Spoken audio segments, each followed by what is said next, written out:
Hi everyone, it's me, Spring, the fiber enthusiast, and welcome to the channel.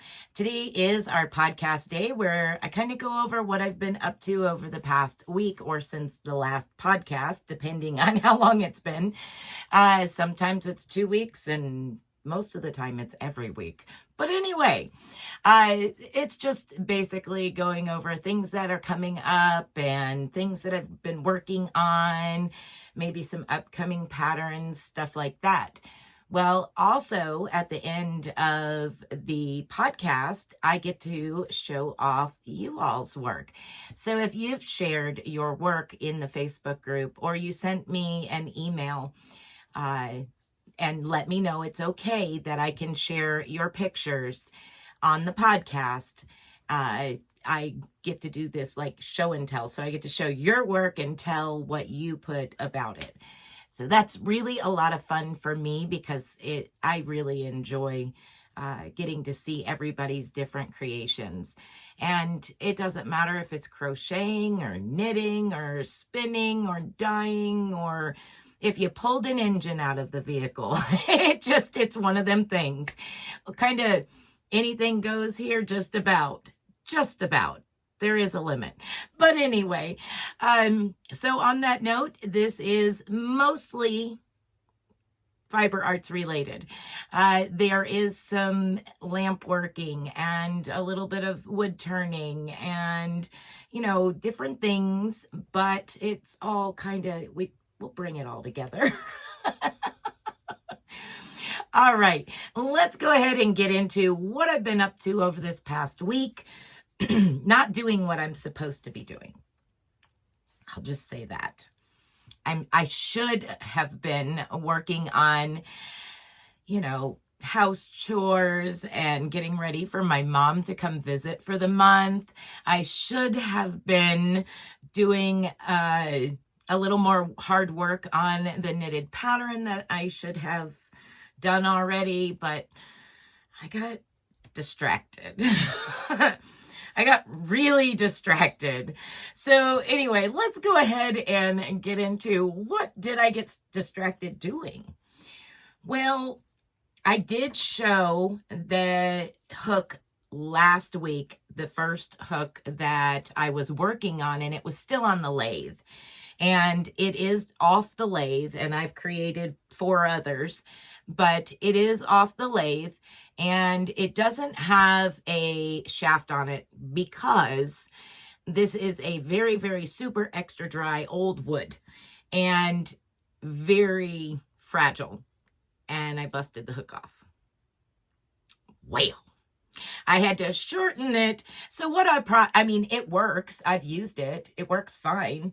But what I probably am going to do is just cut the end off, pop a hole in it, and put a steel hook in it and call it good. So that is the finished hook. That was my first one. And let's see. This was the eeny, meeny, miny, mo. I think this was the second one that I did, and it's really tiny. Really, really, really tiny. I did that one. And then I made this one. And then I made this one. Let's see here. And I actually did a video of me using this one in the Facebook group and showed you, me using it and doing different stitches with it. So yeah, this one I've used actually quite a little bit recently. So I did use that one. And then I decided, okay, so my all-time favorite hook that is no more in circulation, hasn't been out, it's discontinued long time ago. It was the Yarnology hooks. And that is you can see how much I've used these. I mean, I have absolutely worn them out. All of the ones that I was able to get of these are exactly the same way. So I thought, you know what? Let me see if I can make a replica of it. And the only thing I had in the house at the time was yet another piece of that extremely dry old wood. But anyway, so I'll try to, there we go. So that is what I ended up with. The shaft was longer, but I had an argument when I went to sand it and busted the tip off. So I had to remake the choke, the throat and the hook. And doing that, I popped the wood again. So I just stopped.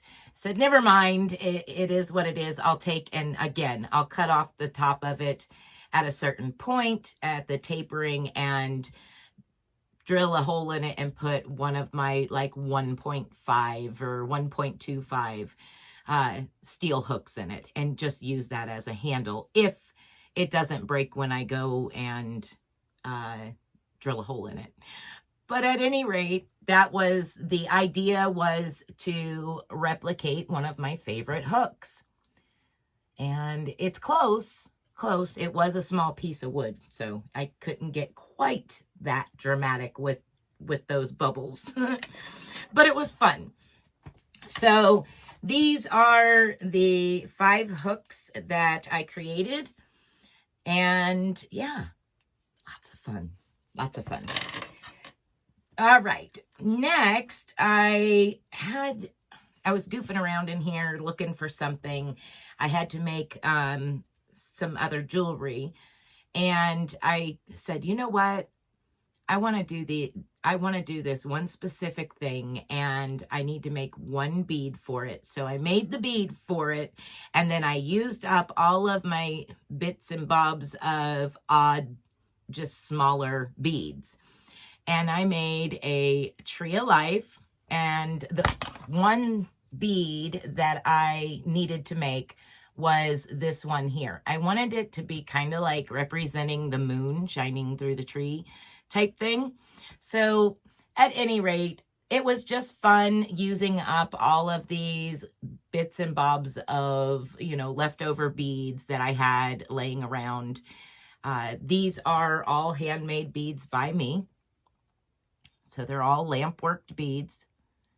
And I wanted that really to have a moon look to it. It was a lot of fun to do. So anyway, that was just one of the, just have fun, do something. And then I made the earrings that I needed to make. I had a request for these. I've done these before, but they're really long, dangly ones. So these are stacked pearl earrings, and it's the shortened version. So there's those. And while I was at it, I decided I wanted to make another pair of them, but I wanted to do these in these turquoise. So I made those. And I was having so much fun wire wrapping jewelry, I decided I was going to make some wire wrapped pendants. So here's one.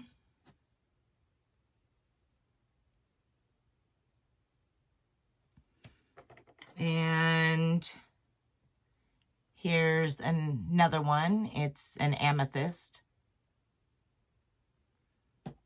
And then I made this one for myself because it is green and it's a moss agate. So I made that one. So I did those and I was like, okay, I need to get back to doing something else productive. So I started on a pair of socks for a friend of mine. And that's where we're headed here. It's 2 at a time. And I'm using Cozy Toes. I forget the colorway. It was some set that I had of 2 skeins in a box of sock yarn. And so, yeah, I just started making her those. And then I decided it's been a long time since I have created an Afghan for the channel. So now I've done wraps that are, you could make them into an Afghan if you wanted to, but I hadn't done one that in a long while that is specifically, this is an Afghan. The last one I did was a crochet along, and it was kind of a use up your scraps type thing, and just lots of fun. So this is it so far. And it's basically going to be a 2-section repeat over and over again. Super simple. And you can make it rectangle or square, whatever dimensions you want, however big you want, that type of thing. So anyway, that is being done right now. It's currently being done with Mistletoe Magic, and that is from Hirschner's. So that is everything that I've been up to as far as things here in the room. Now, upcoming, starting Monday, is your introduction to the crochet along video. It's going to answer questions, in a lot of questions in that video. If you have any additional questions, please feel free to comment on that video and I will do my best to answer you.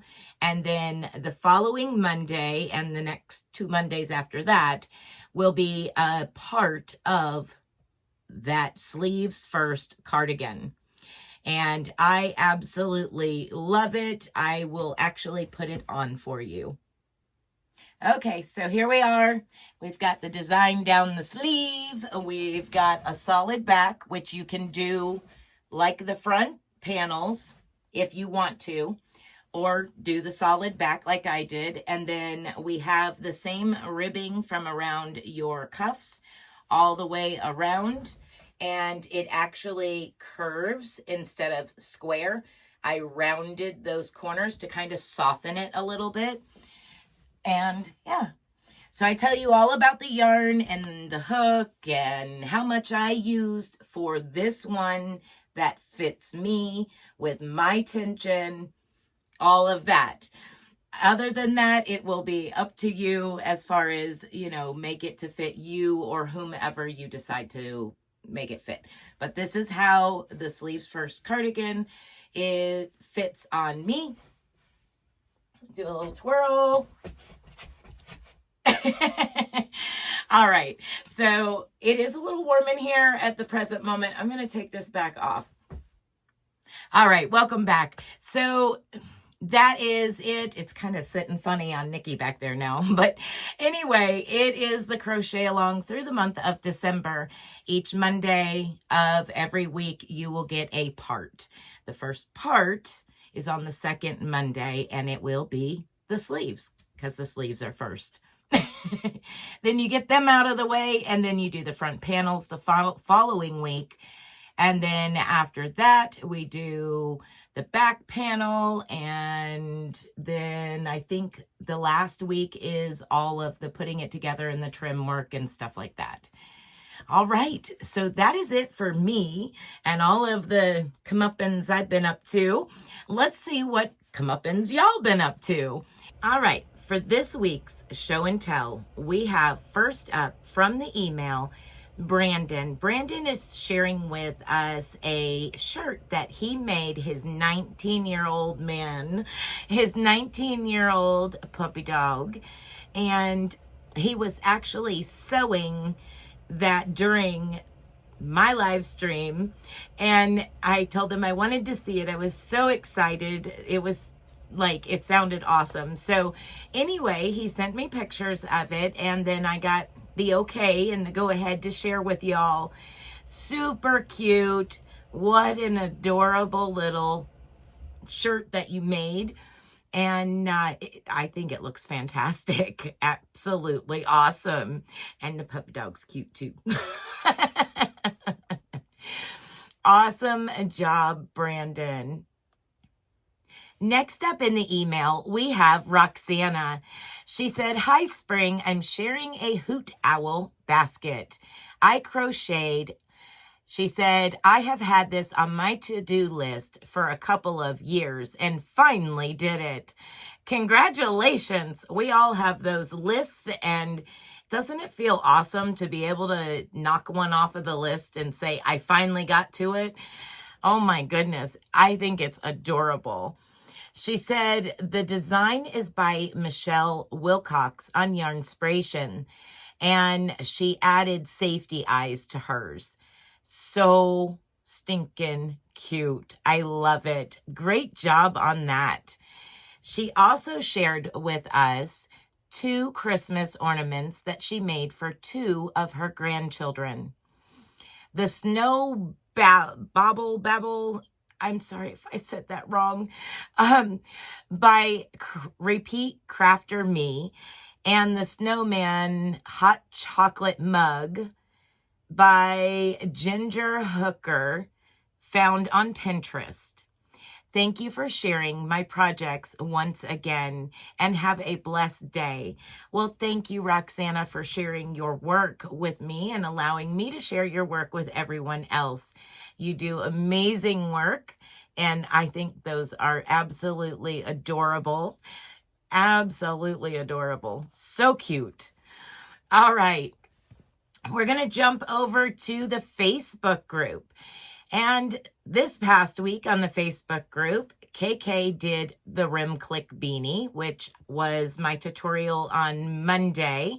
And yeah, it was kind of in inspiration for the name was part of the stitching. It made me think of the term rim click, which is a drummer's term. So anyway, I love drumming and drums and anything that has to do with drums. So as I was working it up, that name popped into my head. So that's how it got Rim Click. Let's see. Next up, we have Sharon. Sharon loves purple, and she got some purple in on this one. She did the Unhinged beanie from 2 weeks ago, I think. It was another one that we did, and it looks awesome. I mean, both of these looked amazing, both KK and Miss Sharon's. Absolutely awesome. Thank you, ladies, for working up my beanie patterns. So that is super awesome. I like the orange and the purple. That's really cool. Miss Sharon also did the Rim Click beanie. She did it in gray. I think it looks awesome. Fantabulous job. I like it. Very, very nicely done, ladies. Thank you for working up those beanies. And also we have a share from Lisa G. She worked up Northern Light Waves. I think it was, I'd have to go back and look, but Northern Light Waves. It's also a pattern of mine from way back. And I think it looks awesome. Very, very nicely done. And Nikki looks amazing wearing it. I think it's going to be well loved by the person who receives that beanie. All right, ladies, you guys did a great job on those beanies. Thank you, Brandon, for sharing your amazing little sweater shirt for your puppy dog. And thank you, Roxana, for sharing those ornaments and that owl basket, that hoot owl basket. So cute. All right, everyone. So that is it for today's podcast. It is running a bit late today, but anyway. All right, everyone. So from me to you, be blessed, be a blessing. And until next video, bye for now.